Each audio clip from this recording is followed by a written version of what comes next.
पण उद्यापासून नवं आर्थिक वर्ष सुरू होत आहे आणि अनेक नवे नियम लागू होत आहेत.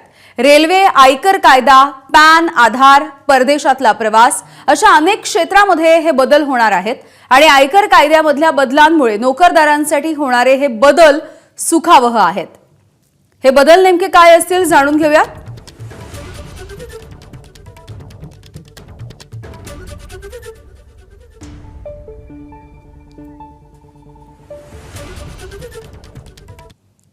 तर नोकरदारांची उद्यापासून चंगळ असणार आहे. हे बदल नेमके काय होतील आपण बघूया.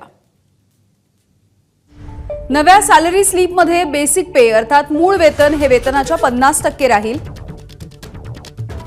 बेसिक पे वाढल्यामुळे ईपीएफ आणि ग्रॅज्युइटी देखील वाढणार आहे. नोकरी संपताच ग्रॅज्युइटी वगळता सगळे पैसे 2 दिवसात मिळणार.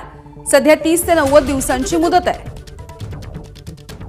12 लाख रुपयांपर्यंत उत्पन्न असणाऱ्यांना इन्कम टॅक्स नाहीये. कर्मचाऱ्यांना महिन्याला 25,000 रुपये किंवा भत्त्याच्या 70% टीए देता येणार आहे. सध्या 10,000 किंवा 70% मर्यादा आहे. पुणे, हैदराबाद, बंगळुरू, अहमदाबादमध्ये देखील 50% एचआरए लागू होणार आहे. सध्या 4 मेट्रो शहरांमध्येच या संदर्भातला क्लेम करता येत होता.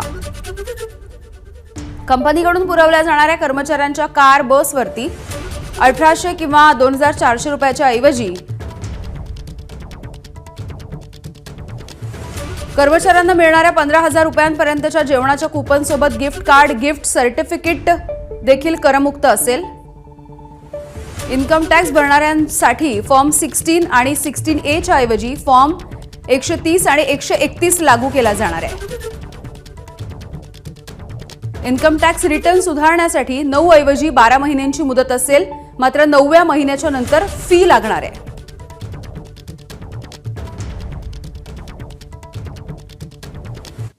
आणि यानंतर जाणून घेऊयात रेल्वेच्या तिकिटांच्या रिफंडमध्ये नेमका काय बदल होणार आहे. रेल्वे गाडी निघण्याच्या 8 तासांमध्ये तिकीट रद्द केलं तर परतावा मिळणार नाही.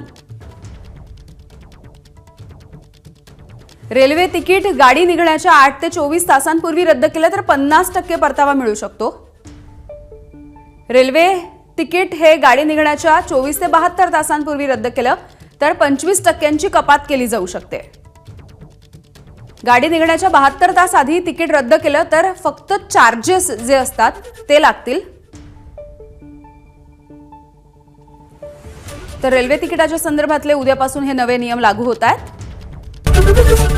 एबीपी माझा, उघडा डोळे बघा नीट.